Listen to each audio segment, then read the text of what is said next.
J'aimerais vous présenter notre deuxième orateur, notre deuxième conférencier, excusez-moi. Souvent on entend parler de lui, un homme de carrure exceptionnel. Alléluia. Alors j'aimerais simplement, est-ce qu'on peut nous laisser rentrer dans cette profondeur? Un père pour une nation, père pour les enfants de Dieu, un père de la foi qui est en train de faire des grandes choses, son Excellence, l'apôtre. L'apôtre Germain Deke est un éminent homme de Dieu, originaire du Congo-Brazzaville, où il a implanté le siège du Centre missionnaire Rehoboth, en sigle CMR, une communauté chrétienne dont il est le visionnaire et fondateur. Ancien enseignant de l'université Mariengwabi, le révérend apôtre Germain Deke est l'époux d'une servante de Dieu très zélée, le docteur Léonine Deke, sa coéquipière dans le ministère depuis plus de 40 ans. Ils ont ensemble 5 merveilleux enfants qui servent également le Seigneur.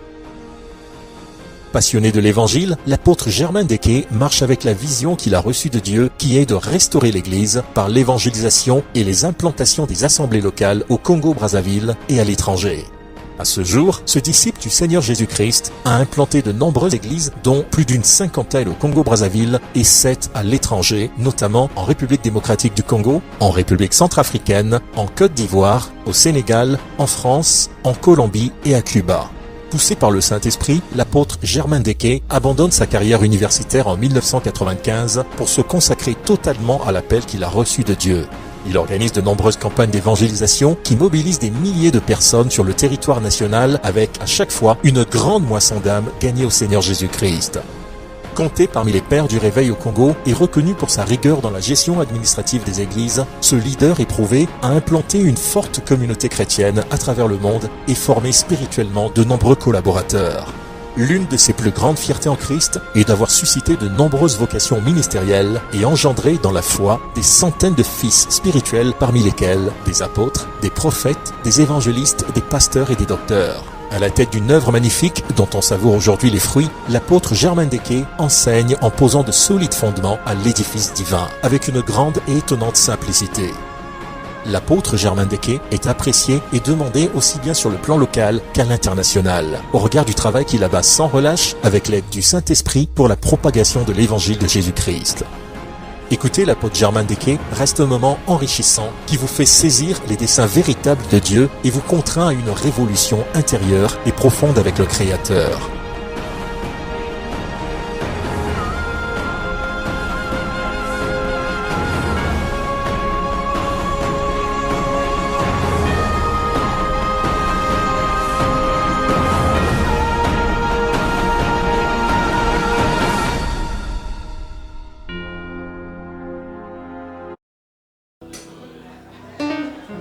Est-ce que quelqu'un peut m'aider à honorer l'apôtre, père de toute la nation, l'apôtre Germain Deke?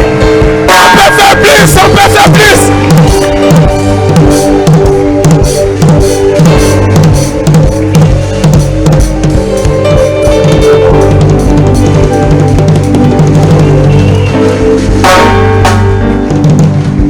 Nous allons prier. Père, nous sommes devant toi ce soir et nous te bénissons pour ces temps. Nous prions, Seigneur, que tu nous rassasies. Nos cœurs sont ouverts. Nous aspirons à la percée. Nous aspirons à l'excellence. Seigneur, tu as préparé des grandes choses pour chacun de nous. Et nous voulons pleinement entrer dans nos promesses, dans nos bénédictions. Merci de nous les donner ces jours-ci. Que toute la gloire te revienne. Au nom de Jésus. Amen. Vous pouvez vous asseoir. Merci beaucoup. Merci. J'ai accepté l'invitation du pasteur Serge et de son épouse Merveille. Soyez bénis. Quand je vous vois, vous vous ressemblez. Vraiment, vous êtes des jumeaux. En toutes choses, dans la manière de parler, dans les réactions, c'est des jumeaux. Dieu ne fait rien au hasard. Je salue aussi l'église CDAU qui a eu bien l'amabilité de m'inviter. Je salue aussi tous les serviteurs de Dieu qui sont là, qui ont pris tout leur temps pour être là. C'est un sujet important, très important, parce que chacun de nous aspire à aller loin. Nous aspirons à la percée dans tous les domaines. Que le Seigneur vous amène là où il veut vous amener. Je salue le prophète Adankor. On s'est vu au Bénin il y a quelques 2-3 ans, je crois. On n'a pas eu le temps de parler avec lui. On était pour la dédicace de l'église du pasteur Camille Tobi. Que le Seigneur te bénisse. Je salue aussi le prophète David. Tu peux t'élever, on va t'accueillir. Merci beaucoup.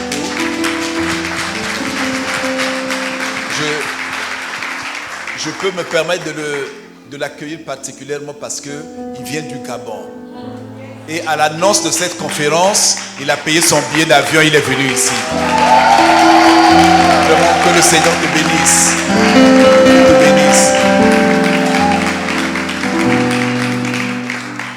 Je crois que demain, certainement, notre hôte ici fera mieux que moi pour le présenter.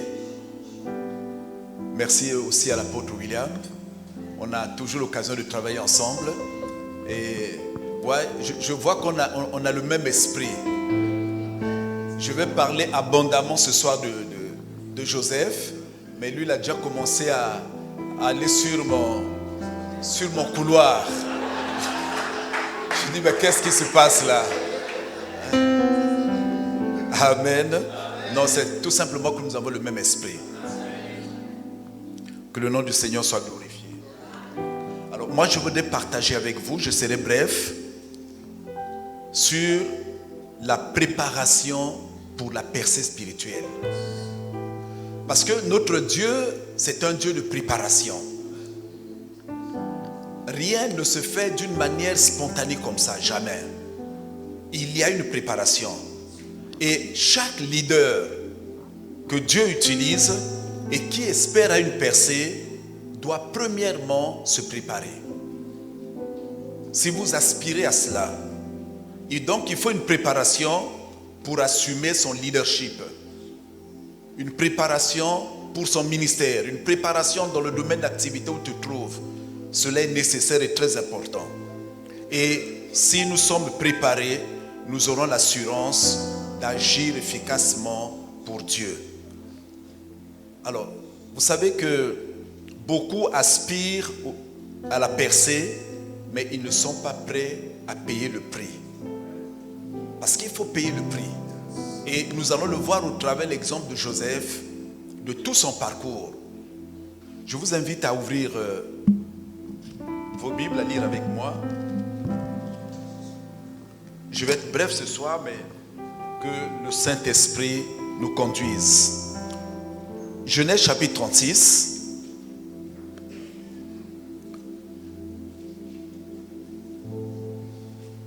Nous lirons le verset 1er jusqu'au verset 5.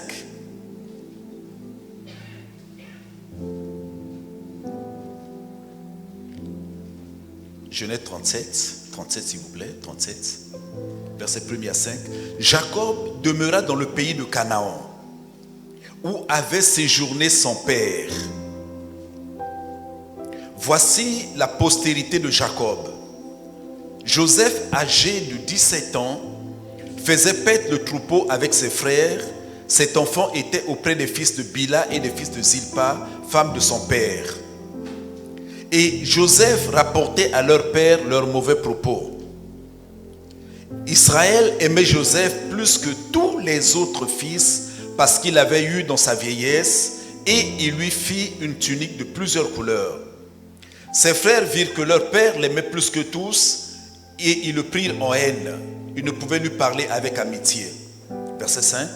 Joseph eut un songe et il le raconta à ses frères qui le haïrent encore davantage. Alors, je voulais que nous lisions aussi au chapitre 41, verset 37. Du verset 37 à verset 46. Joseph était âgé de 30 ans. 37, s'il vous plaît. Ces paroles plurent à Pharaon et à tous ses serviteurs. Verset 37. Et Pharaon dit à ses serviteurs: trouverions-nous un homme comme celui-ci, ayant en lui l'esprit de Dieu? Et Pharaon dit à Joseph, puisque Dieu t'a fait connaître toutes ces choses, il n'y a personne qui soit aussi intelligent et aussi sage que toi. Je t'établis sur ma maison et tout mon peuple obéira à tes ordres. Le trône seul m'élèvera au-dessus de toi. Pharaon dit à Joseph, vois, je te donne le commandement de tout le pays d'Égypte. Pharaon ôta son anneau de la main et le mit à la main de Joseph. Il le revêtit d'habits de fin lin et lui mit un collier d'or au cou. Il le fit monter sur le char qui suivait le sien. Et l'on criait devant lui, à genoux. C'est ainsi que Pharaon lui donna le commandement de tout le pays d'Égypte. Il dit encore à Joseph, je suis Pharaon, et sans toi, personne ne lèvera la main ni le pied dans tout le pays d'Égypte.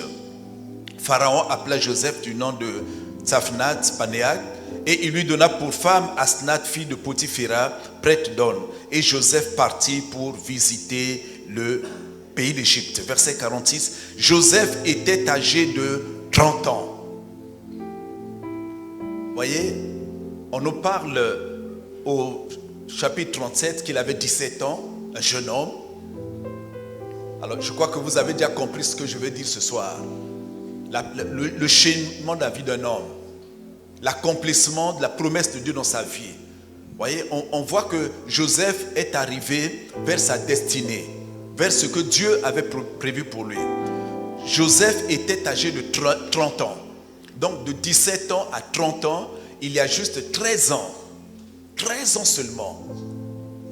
13 ans de préparation pour arriver à une percée significative. Ce que nous voyons dans la vie de Joseph, Joseph c'est un homme de la même nature que toi et moi. Ça accomplira aussi dans ta vie. Oh, je le dis plus fort, ça accomplira dans ta vie. Vous savez, il y a des choses pour lesquelles il faut prendre par la foi. Quand je lis dans la Bible, je crois. Tout à l'heure, je voyais mon jeune frère, le pasteur Serge. Dieu mettait beaucoup de choses sur mon cœur. C'est dimanche que nous allons les déclarer ici sur sa vie. Je vois une très grande aspiration dans son cœur. Mais vous savez, les choses peuvent se faire rapidement. Même en 2 ans, en 3 ans. Ça fait plusieurs années que je sers Dieu, mais j'ai vu des ministères grandir en 3 ans, 4 ans. J'ai vu des ministères en 10 ans. Ce que les autres ont fait en 50 ans, ils l'ont fait en 10 ans. J'ai vu des personnes qui ont eu une accélération dans leur ministère en quelques mois seulement. Donc, voyez-vous, en 13 ans, la vie de ce jeune homme-là a changé. La vie de ce jeune homme-là a basculé. Et je relis le verset 46. Joseph était âgé de 30 ans lorsqu'il se présenta devant Pharaon, roi d'Égypte, et il quitta Pharaon et parcourut tout le pays d'Égypte. Voyez donc un jeune qui se retrouve à la tête d'un pays. Lui qui n'était pas égyptien, de père ni de mère. Vous connaissez ce débat dans certains pays. Il faut être de père et de mère. Voyez comment Dieu, c'est un Dieu de miracles. Même s'il y a des obstacles, il va faire ce qu'il peut faire. Et ce qu'il veut faire. En lisant ce thème, j'ai été excité. J'étais encouragé. J'ai dit, mais ça m'encourage encore à aller plus loin. Certes, j'ai déjà fait beaucoup de choses. J'ai dit, mais c'est rien devant Dieu. Donc, nous voyons ici que Dieu va confier quelque chose d'important à Joseph, comme à chacun de nous. Et cette chose-là va sauver sa propre vie d'abord, parce que ça commence par nous.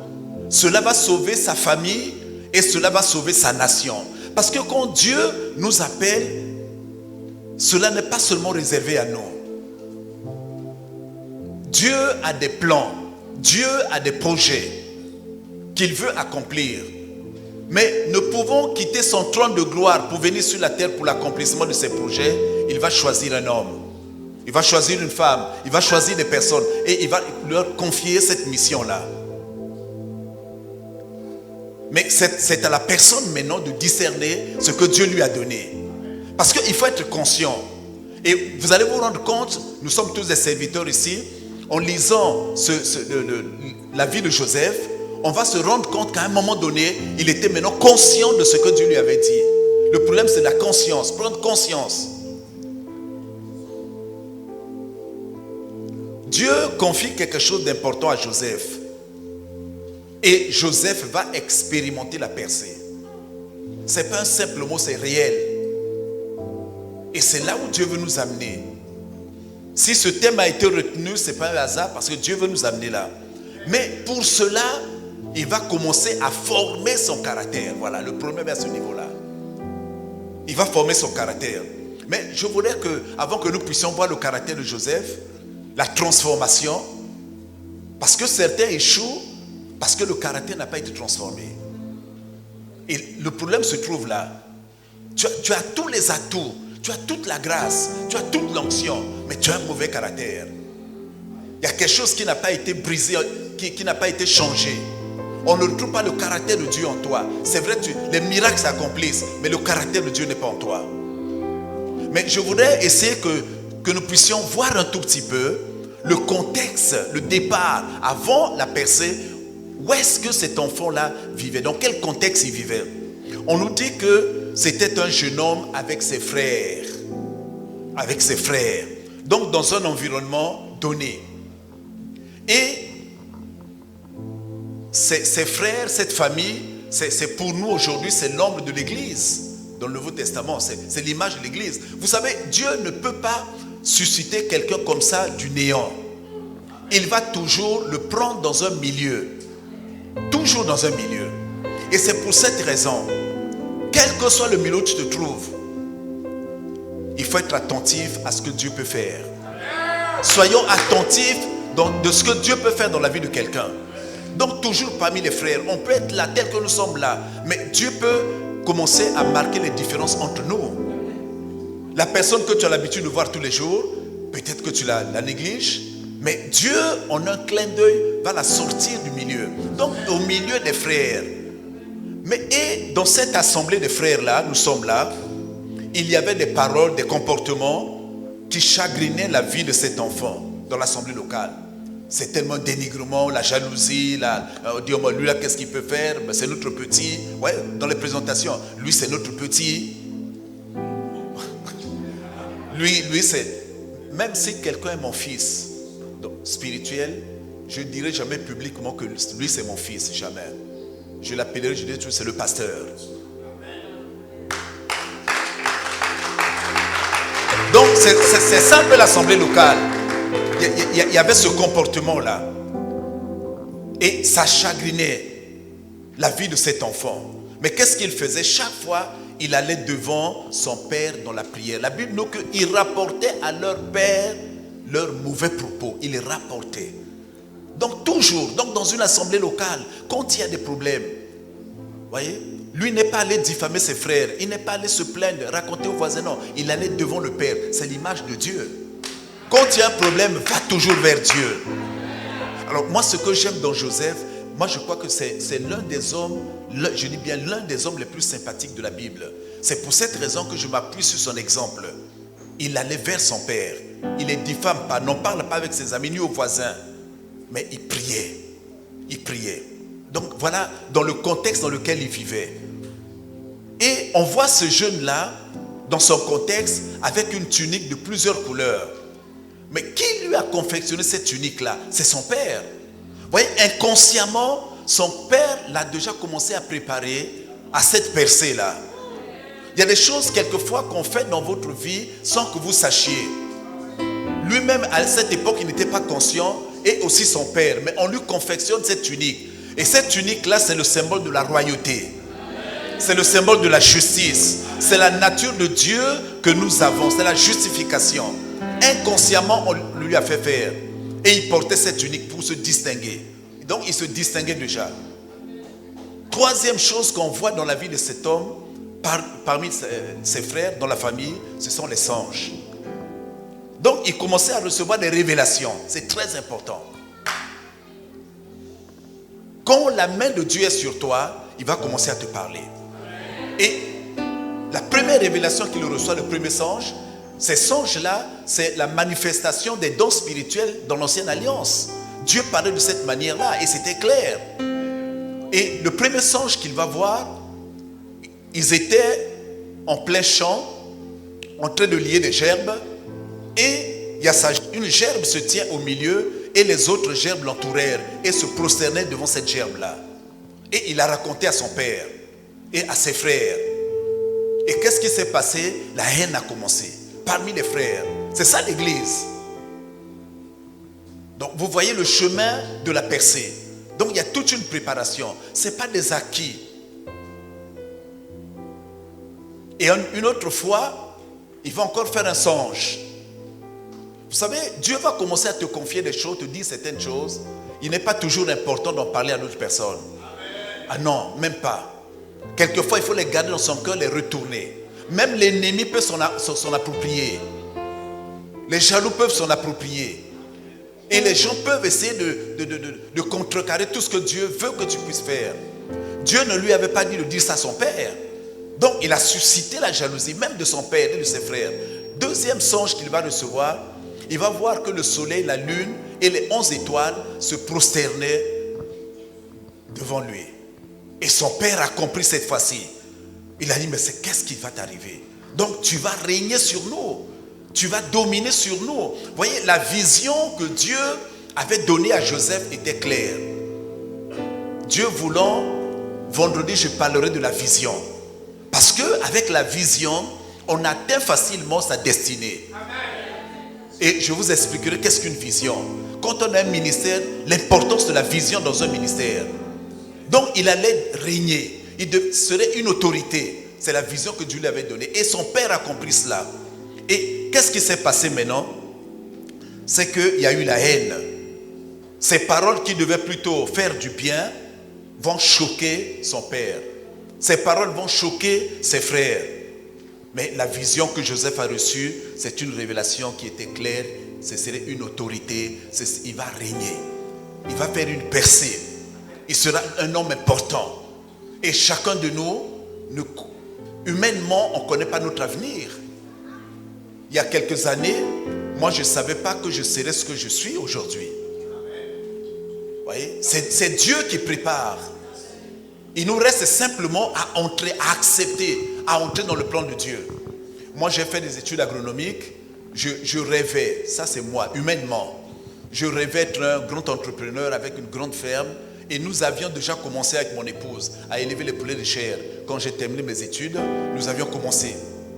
C'était noble, c'est bien. Je disais, bon, je serai un bon chrétien à l'église, donnons ma dîme, avec une bonne famille, on va à l'église le dimanche, je peux servir dans l'église, mais pas au-delà. J'ai commencé à travailler, mais 10 ans après, mais pendant ce temps, j'ai vu les choses changer dans ma vie. Alors, je ne vais pas vous raconter ma vie. Oui, mais parce que je parle ici de la préparation parce que c'est l'une des clés de la réussite, l'une des clés de la percée. Si tu ne payes pas le prix, si on n'est pas préparé, on ne réussira pas. Ah oui, il faut accepter cela. Mais le côté humain est là, mais Dieu nous amène vers ce qu'il a préparé d'avance, avant même la création du monde. Et Dieu a commencé à préparer mon cœur. Dieu a permis que j'abandonne tout. Je ne pensais pas être pasteur un jour. Et j'ai vu les choses simplement en obéissant, comment les choses sont accélérées. J'avais un bon statut, je gagnais bien ma vie en tant qu'enseignant à l'université, mais quand j'ai tout abandonné, on s'est retrouvé sans rien. On ne m'a pas chassé, j'ai démissionné. On s'est retrouvé sans rien du tout. 6 mois, l'église ne savait pas qu'il fallait donner quelque chose à un pasteur, qu'il fallait aider. Et nous, on se plaignait pas, on dit, Seigneur, c'est toi qui nous as appelés, on ne regarde pas aux hommes, on regarde à toi. Et un jour, ils se rendent compte qu'il fallait qu'ils me donnent quelque chose, ils viennent me donner 60 000. Alors que mon salaire déjà faisait à peu près plus de 10 fois cela. Plus de 600 000. Ils viennent donner 60 000 avec une femme, des enfants. Comment vivre? Mais on a passé des moments difficiles. Ah oui. Difficiles. Des moments de combat dans le ministère. Je vous fais fi de tous les détails. Je n'ai pas dit que j'ai réussi, mais je peux dire que je suis en train de voir l'accomplissement de la vision que Dieu m'a donnée. Et ça, c'est important. Parce que les âmes sont sauvées. La parole de Dieu est prêchée. Les vies sont transformées. Et les gens, l'assurance du salut. Et ça, c'est important. Mais il y a eu un prix. Il faut payer ce prix-là. Il faut vraiment le payer.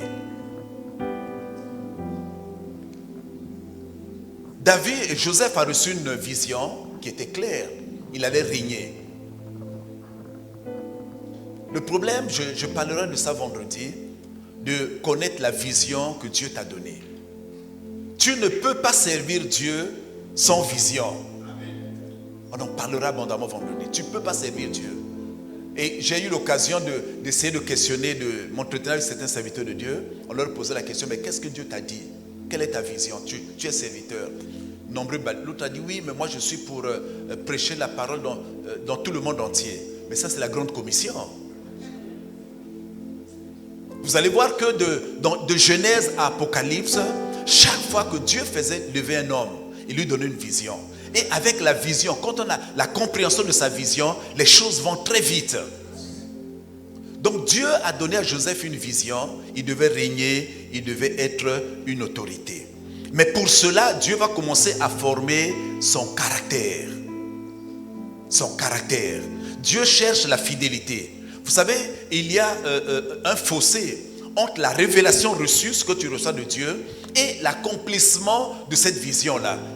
Le fossé là, c'est la fidélité. Entre la révélation et l'accomplissement de cette révélation, il faut que tu demeures fidèle.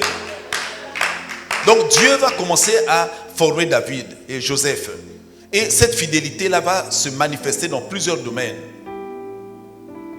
À cause de la haine, un jour, le père de Joseph va dire, mais va prendre les nouvelles de tes frères qui sont là-bas dans les pâturages. Qu'est-ce qu'il fait? Il va voir ses frères. Et quand il arrive là-bas, les frères le voient. Il dit, voilà le faiseur de songe qui arrive, prenons-le. Et il le met dans une citerne. On l'enferme dans une citerne. Première épreuve. C'est une épreuve. C'est un temps de préparation, la citerne. Vous voyez? Et là, dans cette citerne-là, il n'y a pas d'eau. On ne sait pas ce qu'il y avait à l'intérieur. C'était des serpents, des scorpions. On est dans le noir. Donc Dieu voulait que Joseph puisse expérimenter la solitude. Parce que pour arriver à la percée, Dieu va te faire passer par tous les chemins. Quel sera ton état d'esprit? Quel sera ton caractère? Et dans cette citerne-là, Joseph ne s'est pas plaint. Il n'a pas pleuré. Il était conscient de ce que Dieu avait mis en lui. Vous savez, souvent nous avons tendance à nous plaindre. Oui, mais c'est Dieu qui m'a appelé. Mais pourquoi ça? Moi, je vais certainement abandonner. Je n'en peux plus. Mais il était là. Dieu veut former ton caractère. Il était dans la citerne. Et les jours sont passés. Sans certainement manger, sans boire. Tes propres frères, tes frères de sang. Vous savez, la percée, c'est un combat. Tes propres frères de sang. Et ce combat-là va commencer dans ta propre maison. Même dans ta propre église. Voilà qu'un jour, il y a des commerçants ismaélites qui passent de passage. Et ses frères décident maintenant de le sortir. Le but de ses frères était quoi? De le tuer. Qu'il meure avec sa vision. Vous savez, aujourd'hui, nous sommes en train de voir ça dans l'église aujourd'hui. Les empoisonnements. Peut-être pas ici, si vous êtes tranquille en France, hein, mais nous dans nos pays, chacun se promène avec son micro, avec sa bouteille d'eau, son micro. Il fait attention à tout. Je n'aurais même pas pris ce micro-là, je ne l'aurais pas pris. Parce qu'il y a tellement de jalousie. Et on sait ce que Dieu veut faire de la vie d'un tel, il faut le supprimer pour régner à sa place. Donc la volonté de ses frères était de le tuer, qu'il meure. Mais Dieu n'a pas permis cela. Vous savez, quand le plan de Dieu est dans ta vie, quand Dieu veut accomplir des choses dans ta vie, personne ne pourra te tuer. Personne ne pourra t'arrêter. Rien ne t'arrêtera.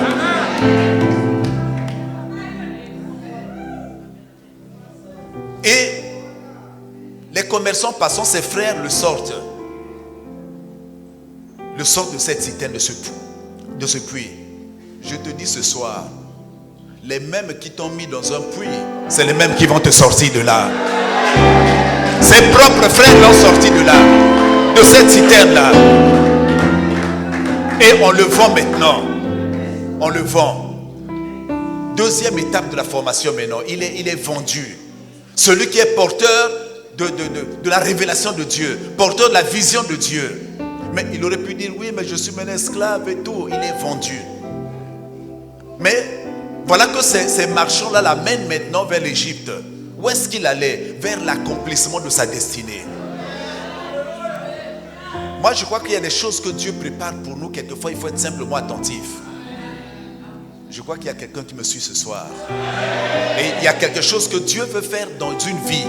Moi, je le sais. Simplement être attentif. Et rien n'arrêtera les plans de Dieu. Rien. Personne. Et arrivé, ces commerçants l'amènent.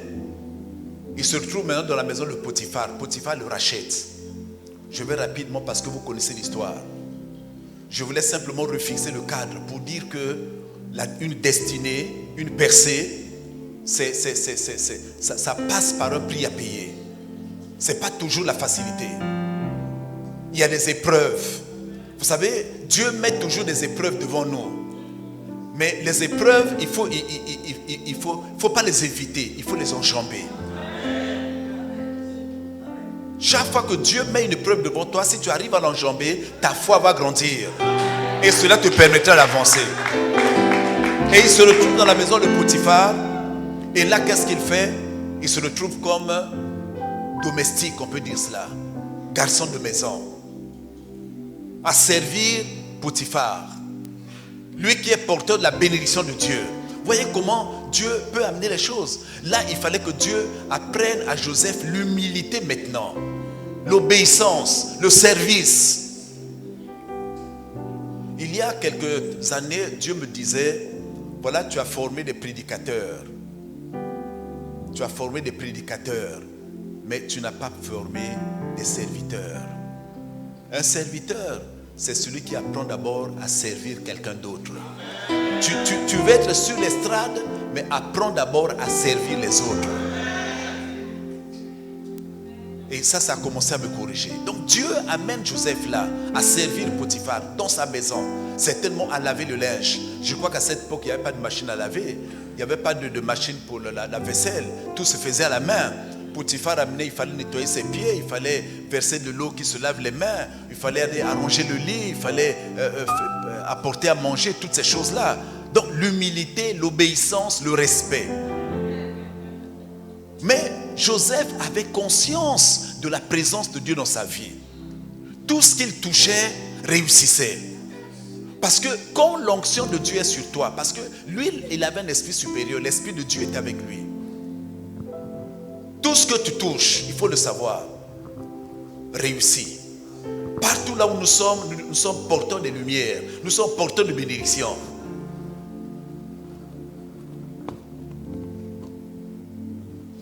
Je connaissais un homme, leur entreprise allait vers la faillite, un enfant de Dieu.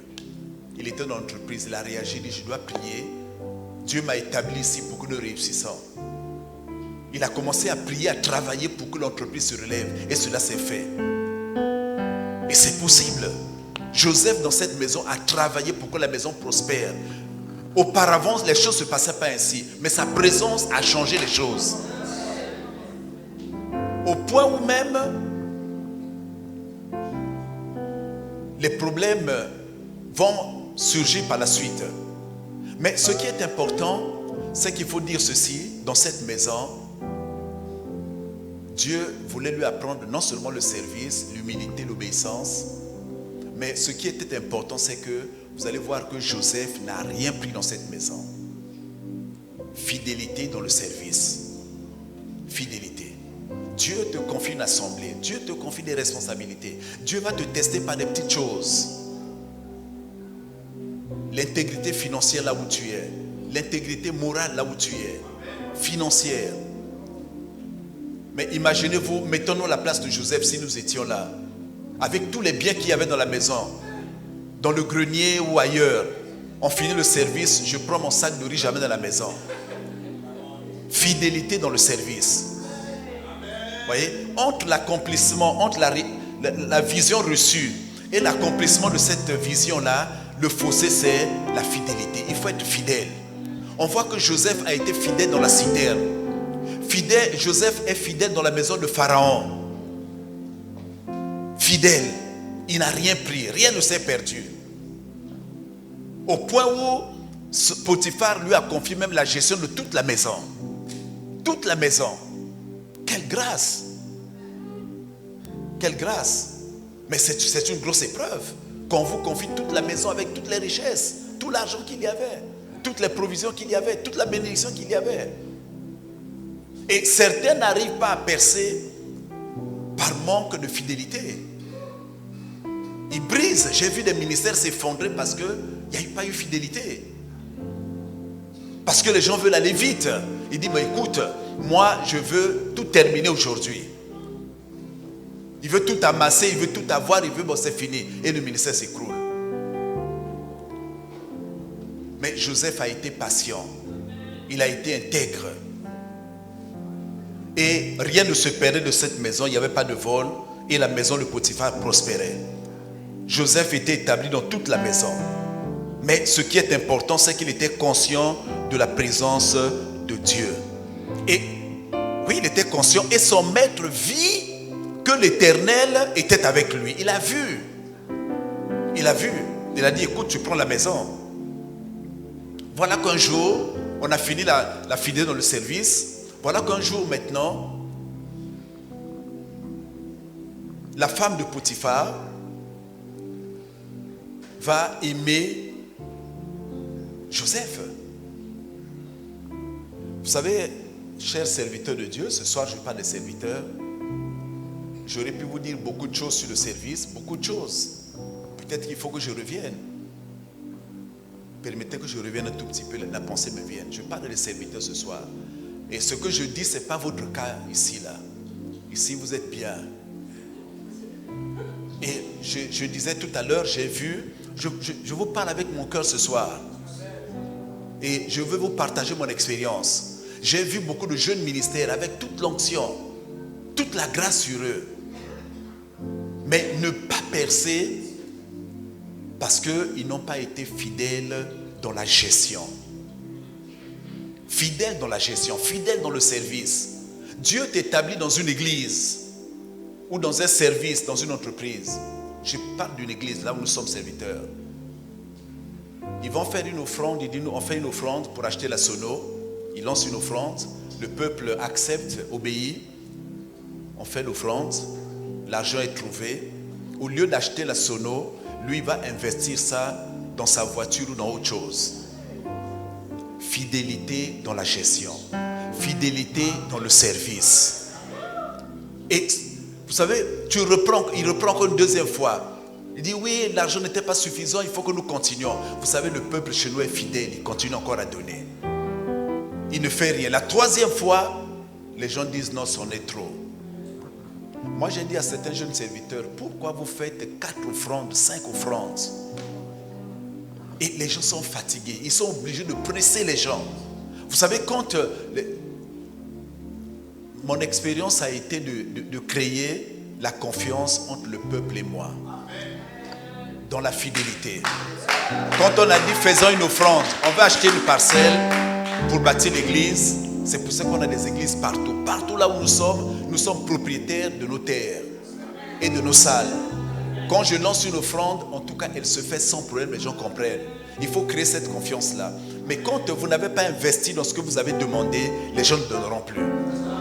Les gens, le cœur à donner, ils veulent bien, ils croient en Dieu, ils apprécient ton ministère. Mais le problème, c'est la fidélité. Voyez, Dieu veut travailler notre caractère. Et voilà donc un jour, la femme de Potiphar va s'amouracher, comme on dit, va aimer Joseph. Parce que tous les hommes d'onction, l'onction attire tout. Ah oui, l'onction attire tout. L'onction attire l'argent, l'onction attire les femmes, l'onction attire plein de choses. Et toutes les femmes voudraient aussi être avec les hommes d'onction. Comment ça se passe là-bas? Est-ce que tu me suis ce soir?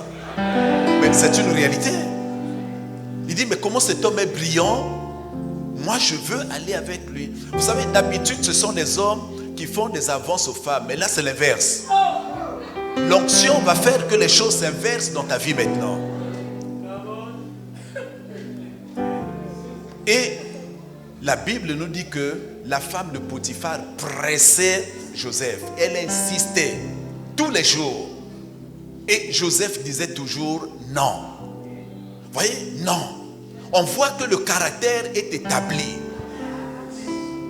Quand une personne commence à dire non, ou dit oui au bon moment, c'est que son caractère est établi. Il y a des serviteurs qui ne peuvent pas dire ni oui ni non.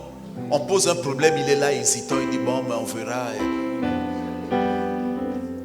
Donc Dieu voulait que le caractère de Joseph soit établi. Il voulait former son caractère. Et notre problème, c'est à ce niveau-là. Pouvoir dire non devant un problème. Il n'avait pas de sentiment humain. Mais imaginez-vous qu'on soit à la place de Joseph. Le Potiphar n'étant pas là, il n'y avait personne, seul dans la maison. Qu'est-ce qu'il allait dire? Il dit, mais moi j'en profite. C'est la femme de mon maître, j'en profite. Et beaucoup de ministères sont tombés à cause de cela. S'il y a quelque chose, chers serviteurs, qu'il ne faut pas faire, c'est ça. Ça détruit l'onction. Et pour se relever, c'est souvent difficile. Je connais un homme de Dieu, un ami. Je vous assure, il m'a beaucoup aidé dans la prière et dans l'onction. Un ami, il est toujours un ami.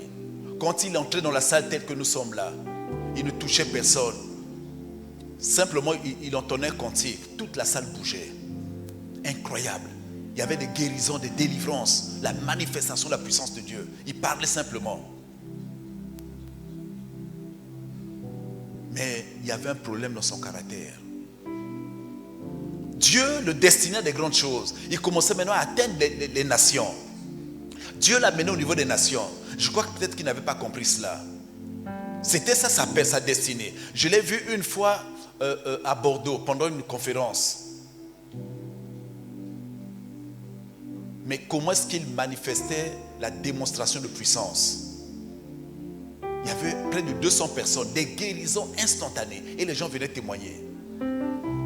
Alors, quand Dieu commence à t'amener au niveau des nations, mais vous savez que dans les nations, il y a des princes. Il y a des princes. Et ces princes-là vont s'attaquer à toi. Mais il faut être conscient de ce que Dieu t'a donné, où est-ce que Dieu veut t'amener. Et il y avait une dame dans son pays qui amenait à manger au bureau. Il allait souvent au bureau sans sa femme. C'est pour ça qu'il faut toujours avoir sa femme à côté. Moi, je ne suis pas venu seul. Moi, j'ai toujours ma femme à côté. Moi, apôtre William, moi, j'ai l'impression que ce soir, je suis venu seulement parler à une personne. Je suis venu parler à une personne ici. Donc, lui, il avait l'habitude de laisser sa femme à côté. Ça, c'est encore notre problème. Je suis allé voir un enfant dans une église, un jeune serviteur de Dieu. Il a une grosse chaise sur son estrade. Une grosse. Je rentre là, je veux être seul. Donc, c'est là où il s'assoit. Et sa femme est dans la foule derrière. Et l'esprit m'a dit, tu as vu, il a un problème dans sa vie. Tu ne peux pas faire ça s'il n'y a pas de problème. Comment laisse ta femme derrière? Ta femme, c'est toi. Donc je reviens sur mon ami. Cette femme-là lui a amené à manger. Et les sentiments sont entrés. Et il a couché avec cette femme-là. L'onction est partie. À partir de là, maintenant, il était alcoolique.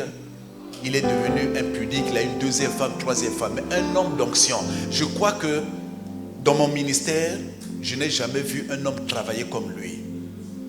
Je vous assure. Ça, c'est les années 90-92. Une onction, je n'avais jamais vu ça. Nous avons commencé la prière de 22h à genoux. Pendant une retraite. Jusqu'à 4h du matin sans arrêt. 22h à 4h à genoux sans arrêt. Il y avait des délivrances, des guérisons incroyables. Une atmosphère de gloire incroyable. On terminait, on allait se coucher. 10h, on reprenait. Jusqu'à 15h, sans arrêt. J'ai vu des hommes prier, pas comme cet homme-là. Mais il y avait quelque chose qui manquait dans sa vie, c'est la préparation. C'est le caractère. Il faut être conscient de ce que Dieu t'a donné, ce que Dieu veut que tu fasses. C'est pour cette raison que je parlais de la vision vendredi. Si tu as compris, je crois que Joseph avait compris.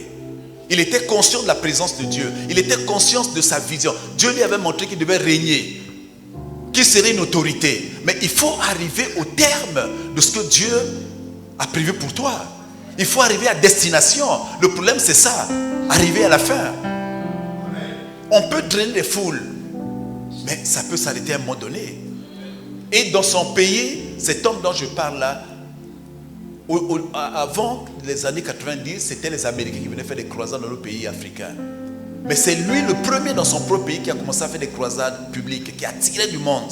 Quelle onction! Je l'ai vu travailler dans notre pays, on était en plein air. Les gens étaient à environ 500 mètres qui passaient dans la rue, touchés par la puissance de Dieu, sans qu'il parle à ces personnes, sans qu'il les touche.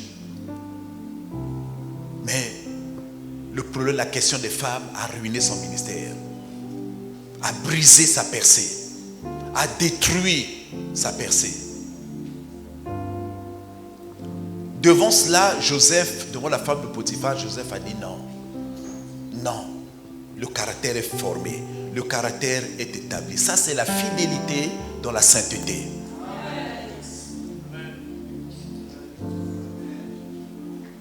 Sans la sanctification, personne ne verra le Seigneur. Moi, j'enseigne 3 choses aux serviteurs de Dieu. Lis la parole, prie et marche dans la sanctification. Fidélité dans la sainteté. Tu peux manifester l'onction, mais s'il n'y a pas la sainteté, ça ne sert pas. Tu peux prophétiser, s'il n'y a pas la sainteté, ça ne marche pas. Donc là, nous voyons que, et cette sainteté-là va amener Joseph maintenant en prison. Quand Joseph a refusé, vous connaissez bien l'histoire, voilà pourquoi je passe rapidement, a refusé, mais il va aller en prison, injustement. Et Dieu voulait l'amener là, vous voyez, toutes les étapes qu'il a traversées. La citerne, il a été vendu, esclave dans une maison, maintenant tenté, et il se retrouve dans une prison, dans la prison. Lui qui est porteur de la révélation de Dieu, dans une prison. Quand Dieu a déjà prévu des choses pour toi et que tu obéis à cela, tu perceras nécessairement. Quels que soient les obstacles. Imaginez-vous quelqu'un qui était, lui il était israélite. Il va se retrouver premier ministre en Égypte. Vous savez, on peut mettre les lois dans un pays, mais Dieu va permettre que tu puisses contourner les lois. Ah oui, moi je le crois.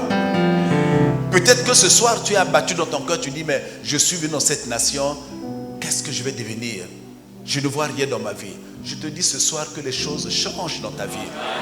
Les choses vont changer. Quand je vois tout le monde, je dis nous sommes des missionnaires en Europe. Oh, ton amen est faible là. Nous sommes missionnaires. L'évangile nous a été amené il y a quelques années, des siècles, en Afrique. Mais il y a un retour maintenant. Tu n'es peut-être pas venu simplement pour chercher du travail ou pour tes études ou pour s'installer, mais considère-le comme missionnaire. Si tu as compris ce projet-là, tu as compris ce plan-là, je crois que ton ministère connaîtra une percée.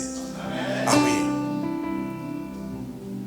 Joseph va se retrouver en prison injustement parce qu'il a refusé. Le caractère a été établi. Le caractère est fixé. Il a pu traverser toutes les étapes. Et en prison, il va y avoir un problème. Le chef des panetiers et le chef des échansons vont avoir des songes qui n'arrivent pas à interpréter. Et Joseph va interpréter. Le chef des panetiers sera tué et le chef des échansons libéré. Et quand il est libéré, il va dire, bon, quand tu seras parti, ne m'oublie pas. Pense à moi. Mais vous savez, les hommes ne peuvent rien faire pour toi. Quand Dieu a prévu des choses, rien ne se passera autrement. Hein. Tout ce que Dieu a prévu s'accomplira. Et le chef des panetiers est allé, il a oublié Joseph. Il a fallu maintenant que Pharaon lui-même puisse avoir un songe. Et c'est là où les magiciens, les chaldéens et tout le monde n'ont pas pu interpréter le songe. Et c'est là il se souvient, tiens, en prison, il y avait un homme, un jeune homme qui peut interpréter les songes. Et quand on l'amène, Joseph interprète le songe. Il dit qu'il y aura dans cette nation des années de famine et des années d'abondance.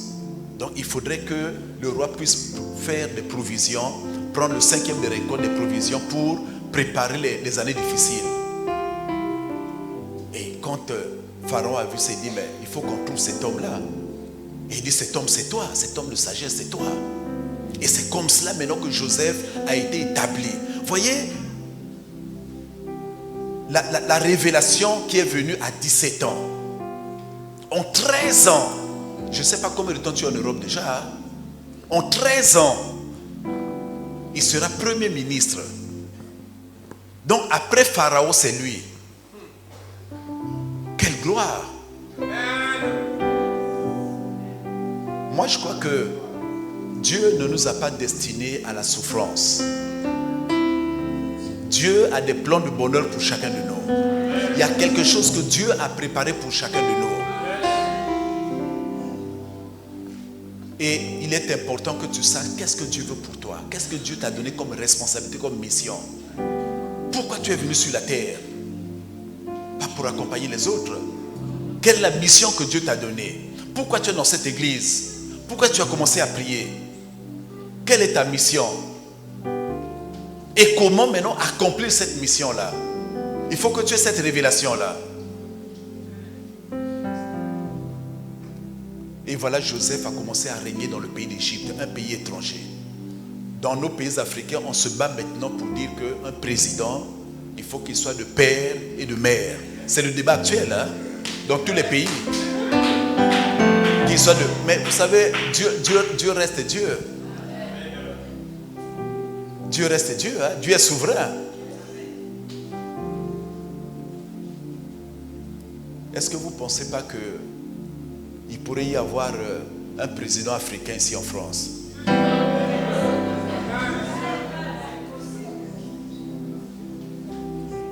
Donc, ça veut dire simplement qu'il y a des choses qui peuvent dépasser notre entendement, notre raisonnement, mais que Dieu est prêt à accomplir.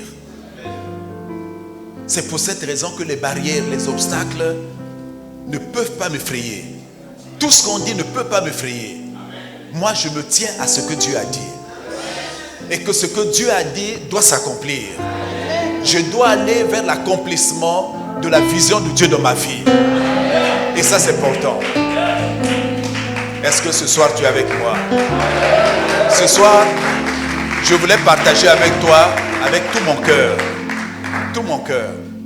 J'aurais pu te dire beaucoup de choses pour t'édifier d'une manière pratique, parce que je sais que la plupart des personnes sont des serviteurs. Et avec mon expérience, j'ai plus de 40 ans de ministère, je sers Dieu. Il y a beaucoup de choses que je peux dire pour que tu réussisses.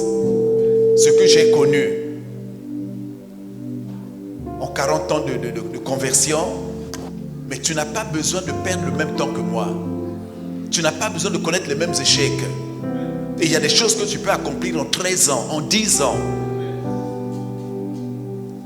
Mon ministère a basculé en 10 ans seulement. En 10 ans. J'ai vu les choses changer en 10 ans. Ça a accéléré en 10 ans. C'est pas de l'orgueil. Nous sommes dans un pays où on vivait dans un contexte difficile. Un contexte politique. Nous sortons d'un pays où il y avait le marxisme, le léninisme. Vous ne connaissez pas cette idéologie-là. Oh, c'est compliqué. Où tout le monde est axé vers la rébellion, la contestation. Où les gens n'avaient pas l'occasion de lire la Bible convenablement. Et on sort dans un contexte économique difficile. Mais Dieu a permis que nous puissions faire un travail. Aujourd'hui, nous sommes établis dans toutes les provinces, tous les départements du pays. Nous sommes partout.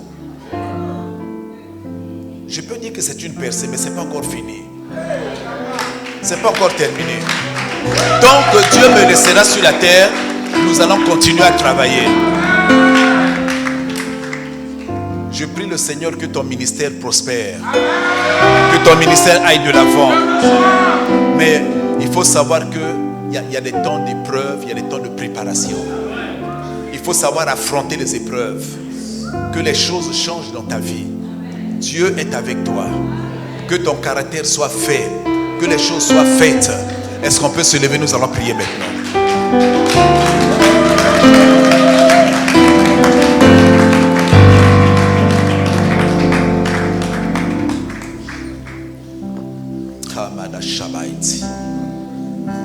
Ferme simplement les yeux. Je sais que tu es un homme de foi. Laisse le Saint-Esprit accomplir cette parole dans ta vie.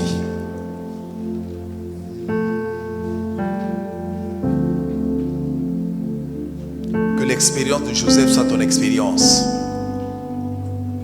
Que Dieu t'amène vers les sommets, vers les hauteurs. Que Dieu fasse que tu te distingues parmi tes frères sur le plan professionnel, dans toutes tes activités. Que tu sois différent.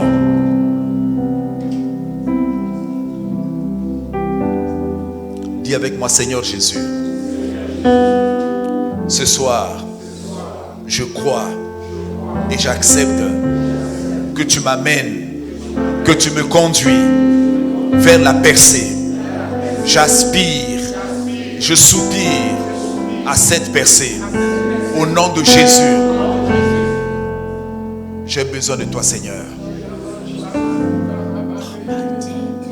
Forme-moi, Seigneur. Transforme-moi, Seigneur. Ce soir, je m'abandonne encore à toi. Je suis disposé. Je suis disponible à avancer avec toi pour l'accomplissement de tes desseins dans cette nation. Lève simplement les bras vers le ciel. Que tu prennes ce soir, qu'il verse une huile fraîche sur toi. Que le Saint-Esprit se manifeste dans ta vie maintenant. Aïmaïda, Chapaïda, Laurier Mekin Mababa. Prends cela ce soir. Reçois ça par la foi. Tu dis, je perce maintenant. Dis dans ton cœur, je vais percer maintenant. Qu'aucun obstacle ne puisse m'arrêter. Je vais aller de l'avant. Je suis enfant de Dieu. Seigneur, je prends possession de ce que tu as mis à ma disposition. Continue de prier maintenant. Proclame dans ton cœur maintenant. Proclame cela. J'avance. Dis à le Seigneur, j'avance. Que rien ne me retiendra. Personne ne me retiendra. Dans le nom de Jésus.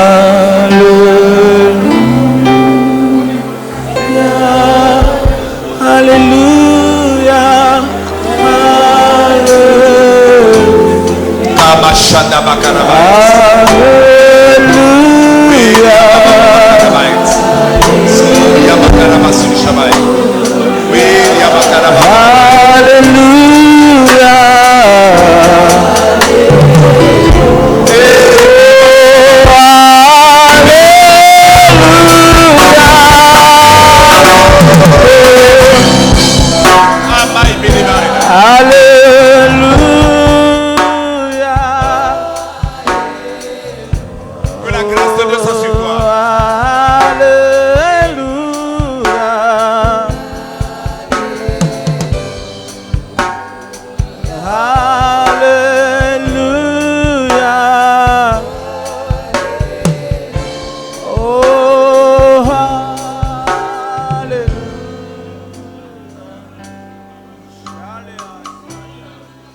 Je ressens dans mon cœur que les choses vont s'accomplir dans ta vie. Je vois le Seigneur te tenir par la main. Je vois le Seigneur te conduire maintenant. Il te voit dans ta faiblesse, mais il te conduit. Tu arriveras. Là, il veut que tu arrives.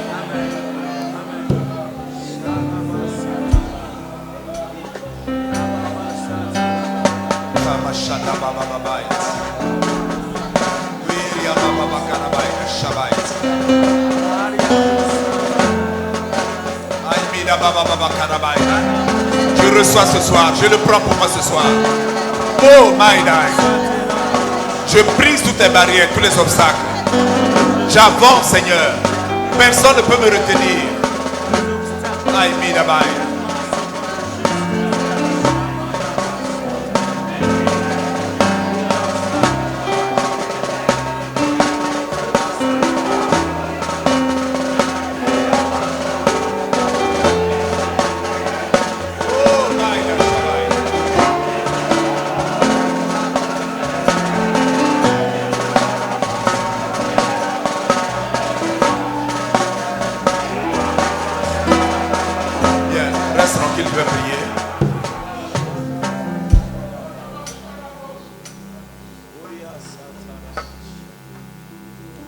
préparation est très importante.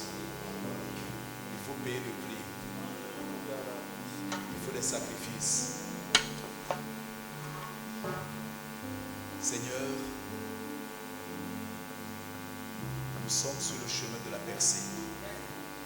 Nous le croyons. Et nous te prions, Seigneur, de nous garder fidèles à toi et à ta parole. Merci pour nos vies. Que toute la gloire te revienne. Au nom de Jésus. Amen.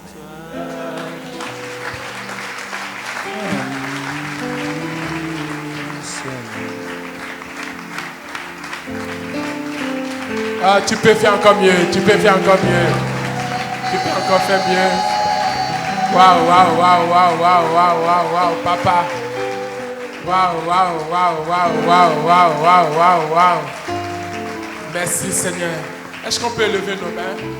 601 avenue Blaise Pascal, 77 550 Moisy-Cramayel, en région parisienne, en France. L'église CDAU se trouve derrière le restaurant chinois Paradis Soleil Lévon. Pour plus d'informations, contactez-nous au 06 14 11 82 50 ou au 07 68 67 79 62.